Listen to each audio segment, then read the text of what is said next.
Que a graça, a paz e a misericórdia do nosso Deus e Senhor Jesus Cristo esteja com todos nós. Amém? É um privilégio realmente estar convosco, meus queridos irmãos. Mais uma vez estar com meu querido e amado colega, junto com os outros irmãos da nossa igreja que tanto amo.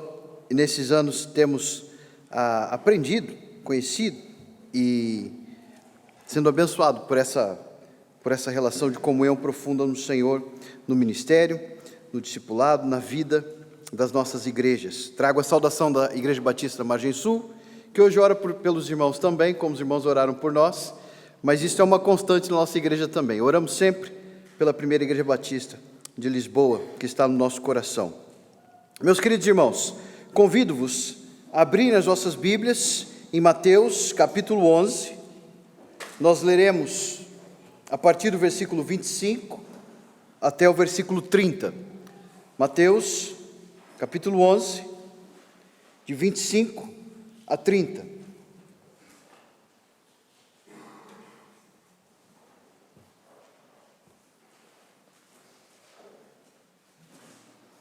Leamos então a palavra do Senhor que diz: Por aquele tempo, exclamou Jesus: Graças te dou, ó Pai, Senhor do céu e da terra, porque ocultaste essas coisas aos sábios e instruídos, e as revelaste aos pequeninos.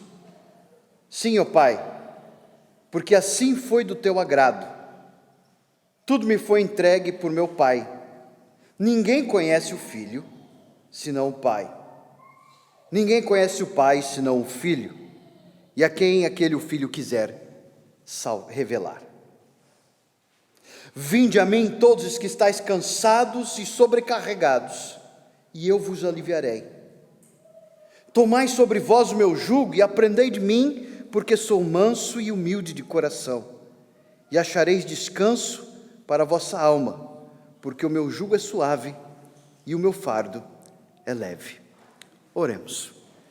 Pai Santo, muito obrigado pelas misericórdias do Senhor que se renovam a cada manhã. E nesse momento, mais uma vez, crendo na Tua graça, na Tua misericórdia, pelo poder de Jesus que atua em nós e através de nós, nós cremos que seremos edificados pela Tua palavra. Portanto, ó Deus, abre os nossos corações, as nossas mentes, para guardarmos, ó Deus, aquilo que é a verdade da palavra para os nossos corações. Oramos em nome de Jesus. Amém. Se nós fôssemos descrever a nossa sociedade, o nosso tempo, provavelmente não descreveríamos uma sociedade como um povo ou uma comunidade que anda de maneira devagar. Não. Nós somos reconhecidos no mundo ocidental pela ocupação de todos os espaços do tempo.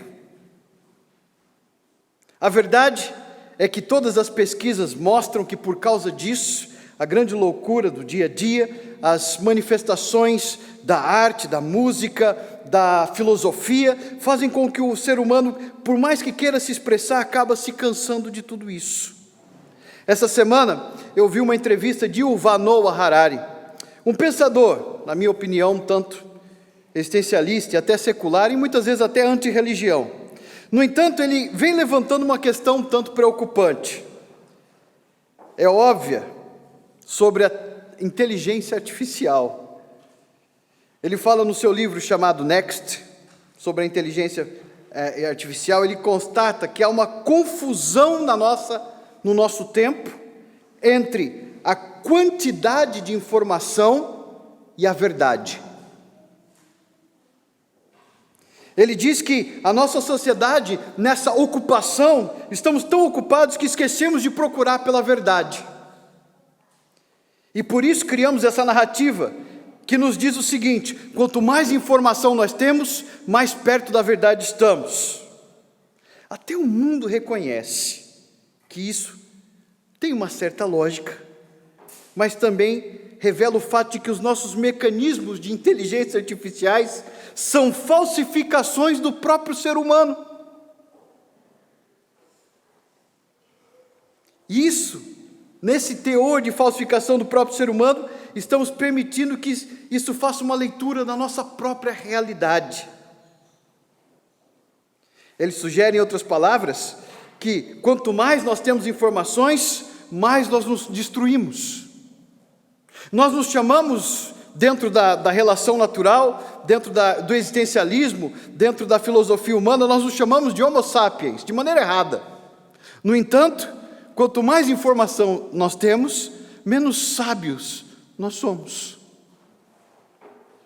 Isso não vem de uma caneta ou de uma pena de alguém que é cristão. Pelo contrário, de alguém que é anti-religião.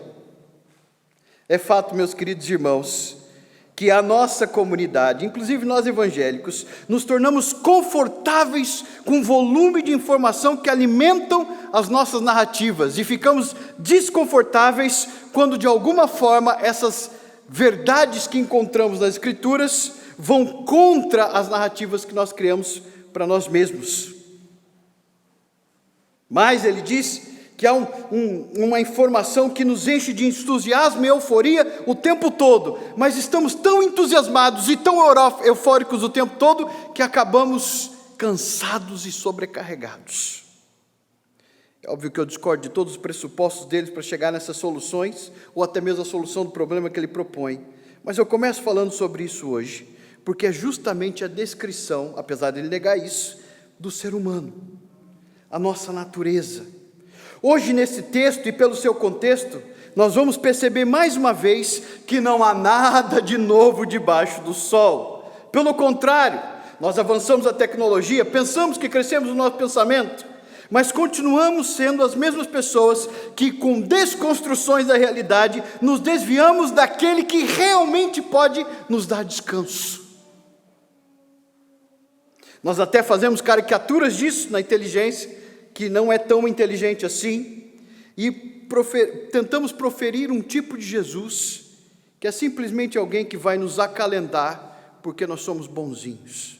Ao ouvirmos essa palavra nos nossos dias, nós criamos nos algoritmos da nossa mente, uma ideia de que Jesus vai nos abraçar, vai dizer para nós que nós somos bonzinhos, e vai cuidar de nós, e nada vai acontecer conosco. Nós continuaremos as mesmas pessoas. E isso para vergonha nossa, porque ao olharmos para esse texto, nós vamos perceber que Jesus não está nos chamando somente para um afago.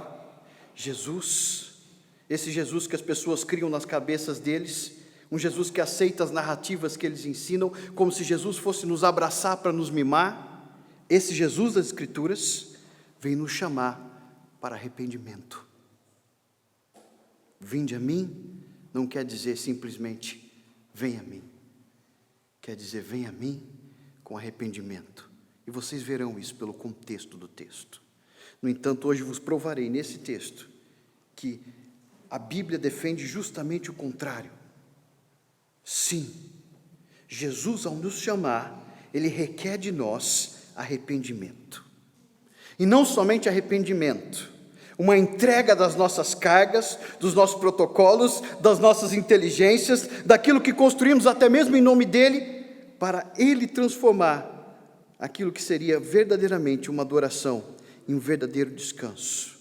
Talvez hoje você se encontra aqui sobrecarregado, com todas as narrativas e mazelas que nos rodeiam, que muitas vezes acometem sim o nosso coração. Mas hoje também, ao ouvirmos o vinde de Jesus, eu vos convido a humildemente ouvirem a palavra, a humildemente receberem e encontrarem na palavra que Jesus entrega para cada um de nós essa manhã, o verdadeiro descanso das nossas almas. Hoje, eu peço, em nome dele, e porque prego a mensagem dele, coloquemos as nossas narrativas de lado, e recebamos o Evangelho de Jesus Cristo, mais uma vez, para então encontrarmos nele o nosso verdadeiro descanso. Hoje, vamos mais uma vez junto com eles, com o Senhor Jesus, melhor dizendo, orar. O Senhor Jesus começa esse texto, que é um parágrafo só nas Escrituras, do 25 até o 30, está literalmente tudo junto, a oração e o chamado de Jesus. Ele começa dizendo, graça por aquele tempo, melhor dizendo, o texto começa dizendo, por aquele tempo exclamou Jesus. Essa palavra do Evangelho de Mateus, ou o evangelista Mateus nesse momento, ele quer que nós conectemos, ou vamos fazer uma ligação da narrativa entre aquilo que Jesus vai orar e o que aconteceu anteriormente. Por isso ele diz, por aquele tempo, exclamou Jesus. E ao fazer isso, ele começa a dizer o seguinte: graças te dou, ó Pai, Senhor do céu e da terra, porque ocultaste essas coisas aos sábios e instruídos e as revelaste aos pequeninos. Sim, ó Pai, porque assim foi do teu agrado. Jesus dá graças a Deus, porque Deus revela a mensagem de quem Ele é, no seu próprio Evangelho, na pessoa de Jesus, para algumas pessoas, e para outras Ele oculta. E é óbvio que sabemos isso traz uma espécie de temor nos nossos corações, porque Ele mesmo vai delinear e descrever para cada um de nós quem são as pessoas às quais Deus oculta a sua mensagem e quem são as pessoas às quais Deus fala. Nós vamos perceber essa clara divisão no próprio contexto. Se você olhar no contexto comigo, você vai perceber no capítulo 11 que João envia mensageiros a Jesus, lá no versículo 2, e Jesus responde para João. João Batista envia mensageiros a Jesus perguntando se é ele mesmo o Messias, e Jesus responde dizendo: ide anunciar a João, no versículo 4, o que estáis ouvindo e vendo: os cegos veem, os coxos andam, os leprosos são purificados, os surdos ouvem, os mortos são ressuscitados, e aos pobres está sendo pregado o Evangelho, e bem-aventurado é aquele que não achar em mim motivo de tropeço. Em outras palavras, você pode literalmente entender que aqueles a quem Jesus está chamando de pequenos na sua oração são aqueles que estão recebendo o Evangelho, que são chamados de pobres. Em outras palavras, humildes. Não por conta de si mesmo, ou uma característica que se encontra em nós para que Deus então possa fazer algo em nós, mas pela própria teologia de Mateus, de João, de todos os evangelistas, é a ação dessa graça de Deus que o Pai revela no coração desses para que eles então recebam o Evangelho. A descrição dos versículos que lemos, os versículos na oração de Jesus, no versículo 25 e 26, mostra-nos tão somente isso, que Deus, na sua eterna e infinita sabedoria, oculta estas coisas àqueles que se dizem sábios e revela aos pequeninos. A resposta de Jesus nos mostra quem são os pequeninos. A segunda pergunta que eu vos faço, e que pode estar no seu coração, é: então, quem são os sábios? Os sábios são esses. Jesus vai nos dizer que os sábios são representados, Mateus vai nos mostrar que os sábios aqui são representados por aqueles que, quando veem ou ouvem a mensagem do que Deus quer, agem justamente pelo contrário. Jesus conta uma parábola ao dizer isso, uma pequena parábola no versículo 16. Mas a quem hei de comparar essa geração? É semelhante a meninos que sentados nas praças gritam, ou seja, de maneira pública, gritam aos companheiros: nós vos tocamos flauta e não dançastes, entoamos lamentações e não pranteastes. Pois veio João, que não comia nem bebia, e dizem: tem demônio. Vem o filho do homem que come e bebe e dizem: eis aí um glutão, bebedor de vinho, amigo de publicanos e pecadores. Mas a sabedoria é justificada por suas obras.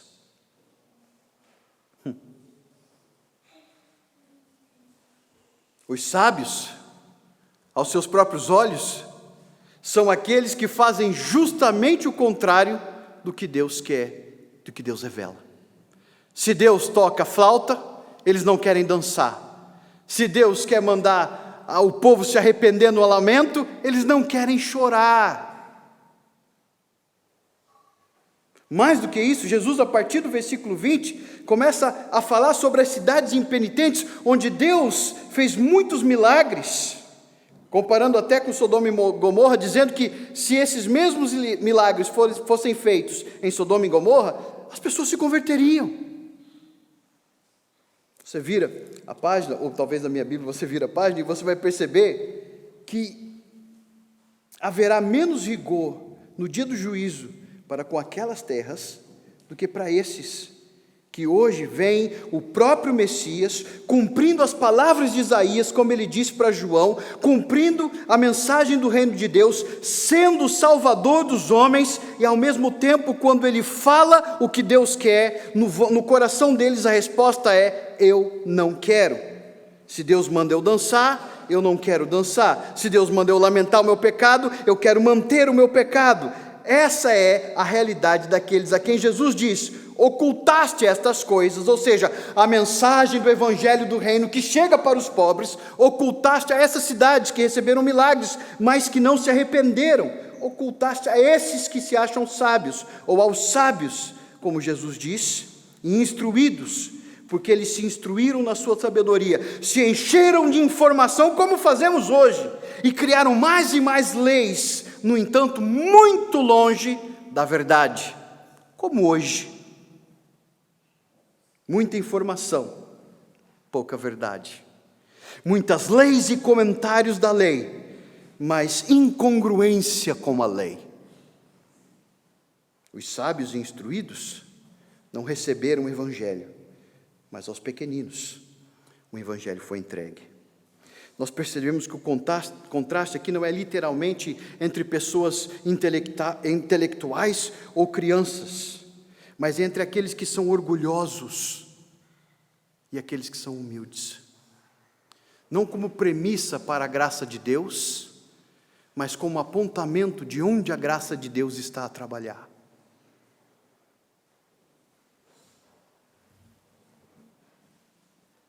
A cultura que nós desenvolvemos na esfera pública, como Jesus mostra na parábola que ele contou, mostra que hoje, quando Deus oferece algo, nós queremos o contrário. Mas a soberania de Deus, na perfeita e única vontade de Deus, é revelada em nós, ou para nós, melhor dizendo, através do Filho. No Filho que no seu agrado, por sua graça, distingue quem é pequenino e quem é sábio. Quem está pronto para receber e quem é orgulhoso e arrogante para dizer não para Deus. Nessa linguagem, o próprio Senhor Jesus vai demonstrar quem Ele é. No versículo 27, Ele vai dizer: tudo me foi entregue. O que Ele está falando? Na mensagem do Evangelho. Não a autoridade que ainda vai ser, que Ele vai falar a mesma coisa no final do livro. Há uma ligação entre as duas coisas. No entanto, agora, antes da cruz ainda, a mensagem de salvação pelo Evangelho. Tudo me foi entregue por meu Pai. E ninguém conhece o Pai senão o Pai. E ninguém conhece o Pai senão o Filho. O Filho, então, aquele a quem o Filho quiser revelar.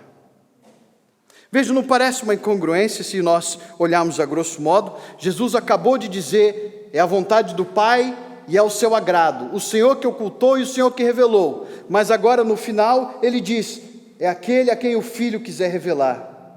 Sabe por que ele pode dizer isso? Porque a vontade do Pai e a vontade do Filho são uma. Deus Pai, Deus Filho, Deus Espírito, não tem uma mente diferente.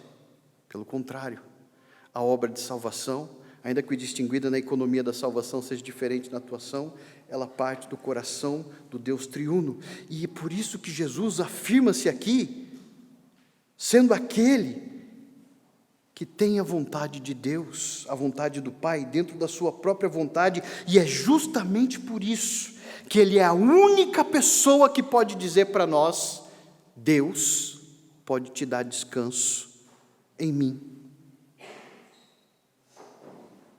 Nenhum de nós pode fazer isso. Eu não posso ser o descanso divino para minha família, eu posso ser um instrumento disso, mas eu não sou o descanso. Eu não posso ser o descanso divino para a igreja, eu posso ser instrumento disso, mas eu não sou o descanso. Em última instância, o que Jesus vai fazer nesse chamado, que mostra que aqueles que são sábios precisam de arrependimento, e aqueles que são pequenos e ouvem o Evangelho no contexto de arrependimento também, precisam entender que Ele é soberano e a vontade dEle é demonstrada para nós, ao mesmo tempo que somos chamados a operar e a nos entregarmos essa vontade e na vontade dEle. Ou seja, há aqui, sem dúvida nenhuma, as duas demonstrações de um pensamento bíblico sobre a soberania de Deus e a responsabilidade humana. Deus é soberano e faz o que Ele quer, e ao fazer isso, Ele chama aqueles que são escolhidos, aqueles que podem ouvir o chamado de Jesus, ou seja, o chamado eficaz dentro deles, a obedecerem esse chamado. E a esses que Jesus chama: vinde a mim, todos os que estáis cansados.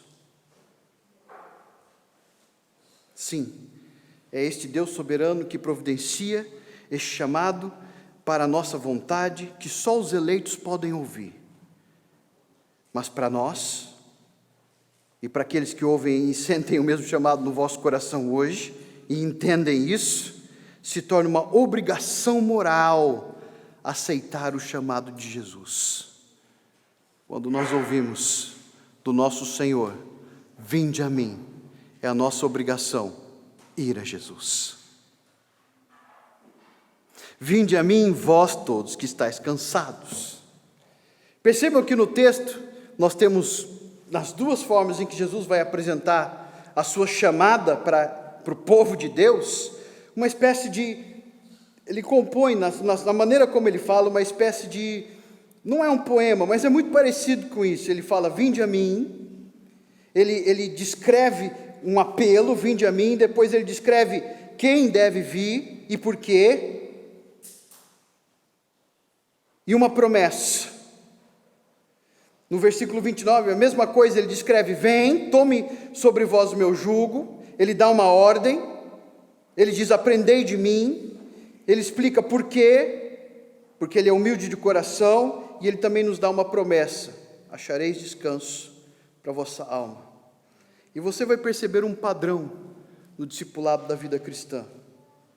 Nós ouvimos o que Deus quer, nós entendemos por quê, e nós recebemos dele as promessas do que ele diz. Nós ouvimos o que Deus quer, ele revela para nós por quê e como, e nós recebemos as promessas do que ele faz, pelo poder da sua graça.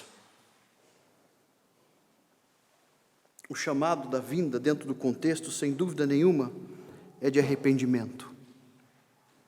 Vir a Jesus significa deixar todas aquelas imposições de lei e de mal interpretação das Escrituras, inclusive em relação ao descanso. No capítulo 12 fica evidente, porque Mateus vai falar sobre Jesus, discorrendo sobre qual é a maneira correta e bíblica de se descansar no dia do Senhor.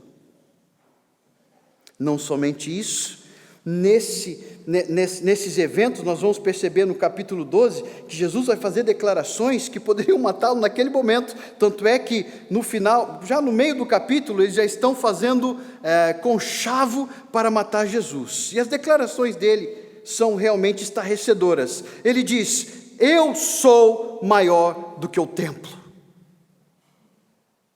Eis aqui aquele que é maior que o templo.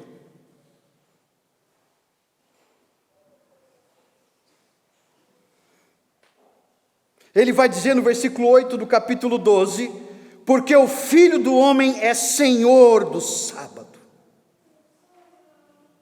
E por que eu sei que Jesus está ligando a ideia do sábado com descanso? Porque a própria Escritura faz isso. O sábado quer dizer descanso, mas não somente isso, quer dizer descanso na adoração. A maneira como a Bíblia discorre e coloca as duas coisas ao longo da progressão da revelação divina, nos faz entender que o descanso não é somente nós pararmos de trabalhar, muito pelo contrário. É voltarmos os nossos corações das construções, protocolos e modelos, inclusive religiosidade humana, para ouvirmos o que Deus quer, para fazer o que Ele quer. E a partir daí, encontrarmos verdadeiro descanso.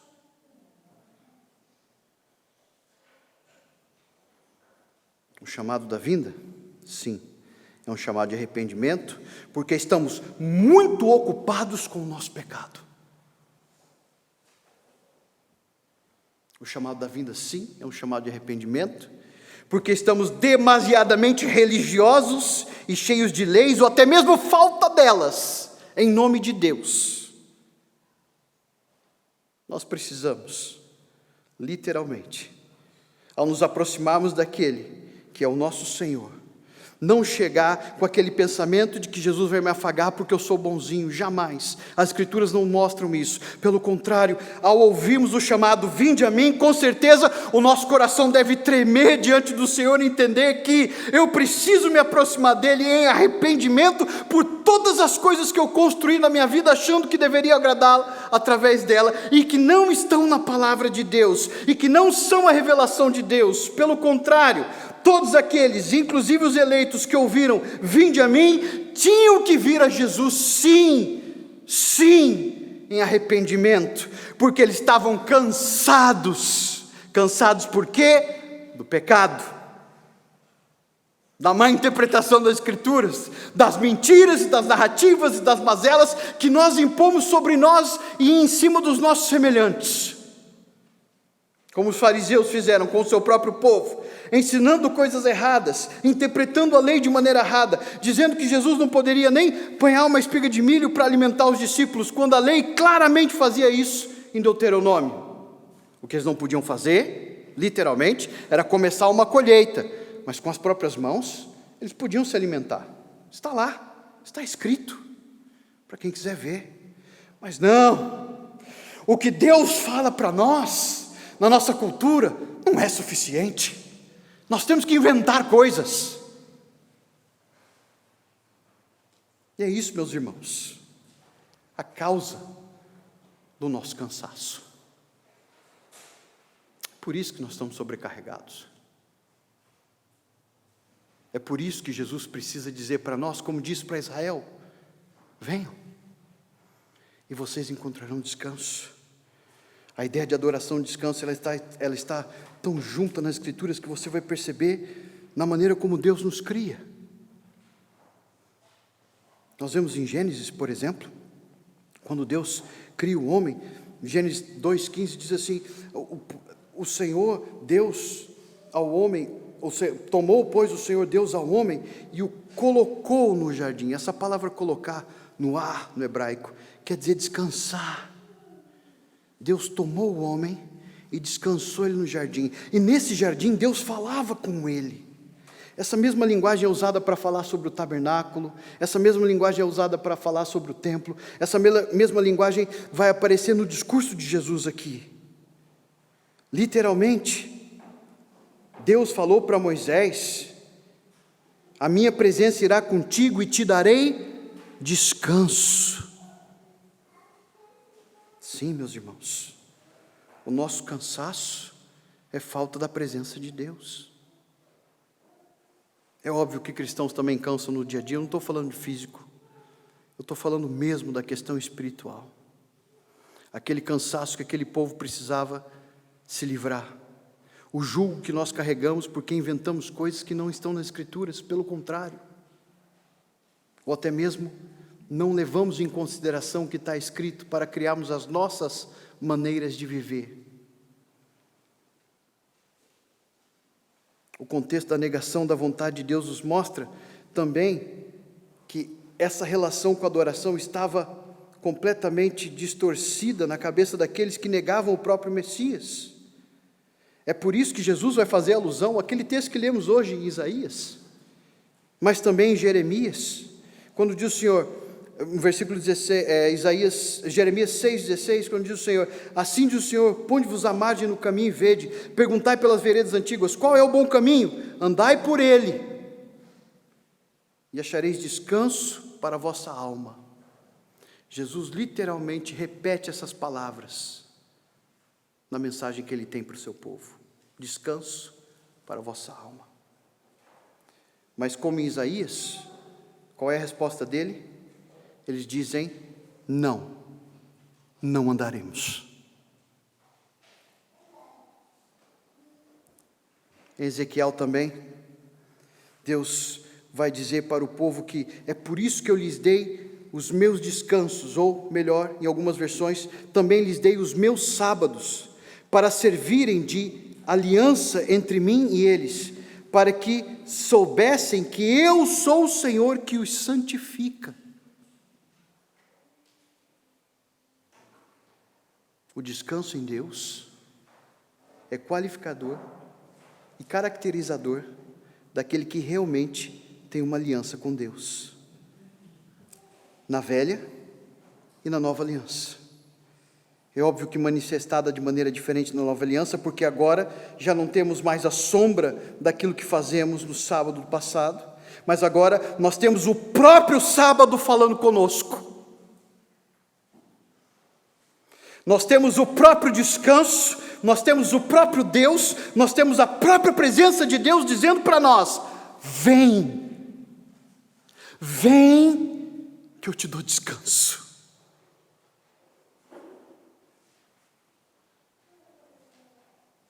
Por isso a lei vai nos mostrar a verdade para a adoração, vai nos mostrar a verdade para a adoração e para o discipulado, quem Jesus é. Tanto no velho quanto no novo, o velho vai apontar quem é Jesus, e no novo nós vemos a aplicação dessa realidade. Jesus é o nosso descanso, e viver debaixo dele não é como viver debaixo dos nossos próprios deleites, porque os nossos próprios deleites nos sobrecarregam, nos matam, as nossas criações vão por fim nos matar, mas ele tira o jugo que nós colocamos em nós mesmos, ele tira as cargas que nós colocamos em nós mesmos, ao nos chamar, e ele nos diz: aprendei de mim.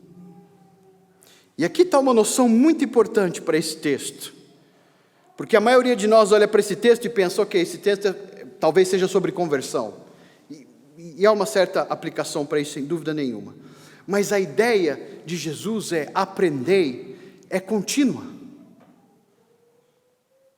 Aprendei de mim. Jesus não está falando de um ato somente, apesar de ser necessário para começar o discipulado. Jesus está falando sobre a vida de aprendizado daquele que ouve o chamado de Jesus e constantemente aprende dele, que é justamente o contrário daquilo que nós somos. Ele é manso e humilde. Eu sou arrogante, eu sou orgulhoso, eu sou sábio aos meus próprios olhos, mas eu preciso justamente dele, que é manso e humilde, para tirar isso de mim. Eu preciso aprender com ele. Deus se revelou a mim pelo seu evangelho. Algo sobrenatural acontece no meu coração quando eu ouço pela primeira vez: vinde a mim, e eu digo: sim, eu quero, porque eu não aguento mais o meu pecado. Sim, eu quero, porque eu não aguento mais essa velha vida. Eu quero Jesus, sim. Algo acontece no meu coração. No entanto, não para por aí. É uma vida inteira de aprendizado, onde nós aprendemos daquele que é humilde e manso, a descansar no Senhor. Descansar em Cristo. A Torá, a lei, Jesus vai nos ensinar que não é um fardo, nós é que distorcemos as coisas. João vai dizer que pelo poder do Espírito em nós, a lei já não nos é pesada. No entanto, meus irmãos, parece algo incoerente quando Jesus fala dessa troca: o fardo de vocês é pesado, o meu é leve, porque ele ainda está falando de fardo. A questão não é se temos responsabilidades ou não. O fato é que em Deus, pela palavra, isso nos traz conforto e descanso, e não destruição e morte. Mas a maioria de nós está ocupado demais para continuar aprendendo com Jesus. Por isso eu quero dizer a todos nós essa manhã,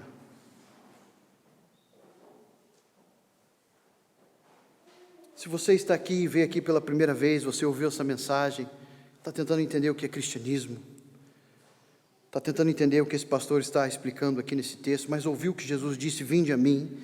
Se você vem aqui, hoje é o dia em que você pode sim ir a Ele, e se isso está a falar ao teu coração, à tua mente, aos teus ouvidos, entenda o seguinte, é somente em Jesus que você pode encontrar descanso para a tua alma, não há outro lugar. Creia nele, confia nele, se entrega para Ele, venha ser discípulo dele nesta igreja, e Ele te salvará, não por essas obras, mas pelo que Ele fez na cruz do Calvário, pois toda a obra que eu tinha que fazer, Ele fez para que eu pudesse descansar. Hoje, crê no Senhor Jesus, e tu serás salvo. Crê no Senhor Jesus e finalmente a ansiedade da tua alma, todos esses temores que nós temos no nosso coração, as nossas ansiedades, que é óbvio que vai ser uma vida toda discipulado para elas saírem todas, no entanto, há algo que pode acontecer no seu coração, se você crê nele agora, que vai mudar completamente o rumo da tua vida e da tua eternidade.